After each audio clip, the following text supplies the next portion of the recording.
Trump ripped into Ford at a rally Tuesday night in Mississippi, claiming that the only thing in her testimony to the Senate Judiciary Committee she could remember that she only had one beer at the high school party in the 1980s at which she said she was sexually assaulted by Kavanaugh. "How did you get home? I don't remember," Trump said, imitating a back and forth with Ford. "How did you get there? I don't remember. Where is the place? I don't remember. How many years ago was it? I don't know. I don't know. What neighborhood was it in? I don't know. Where's the house? I don't know. Upstairs, downstairs, where was it? I don't know, but I had one beer. That's the only thing I remember."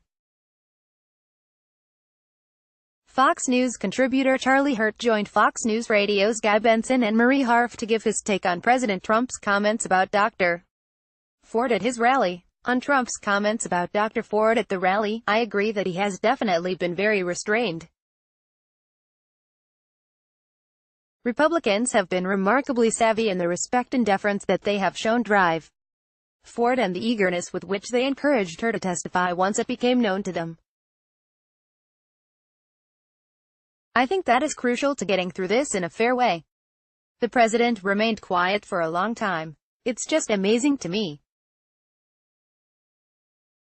I get it, and I'm sure you're right that from a political standpoint it might make it a little bit more difficult, but if you go back as so much with Trump, and look at what he said and you think about it, and if you just read it and take out the style part of it, everything he said was perfectly factually accurate and made sense. I thought it was a remarkably restrained rendition of the holes in her story." 127. On if this is helpful for female voters, there are only three opinions that matter at the moment, and those are the three senators who are undecided. Well, one is decided and said he will support, but the two have not said whether they will support Kavanaugh or not.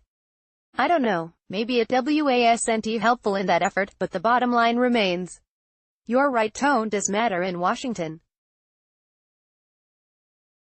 It's the only thing that matters here apparently.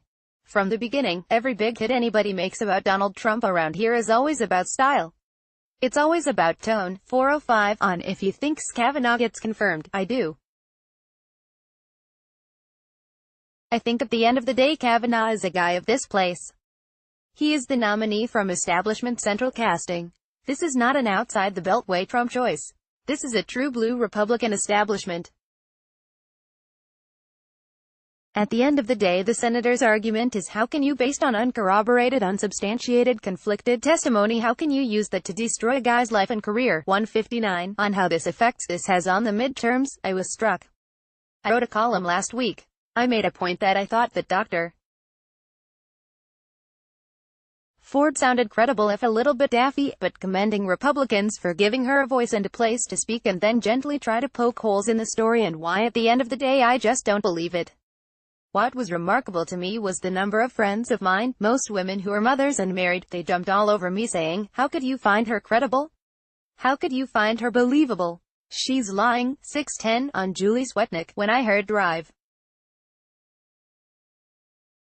Ford give her testimony, this came after all these other ludicrous claims came out, like the Swetnick claims. There are all of these outlandish, ridiculous accusations, and in the case of Swetnick, not even accusations. There were just like I saw him standing by a punch bowl and all this weird stuff. We have been taken on this romp through La La Land. 1202.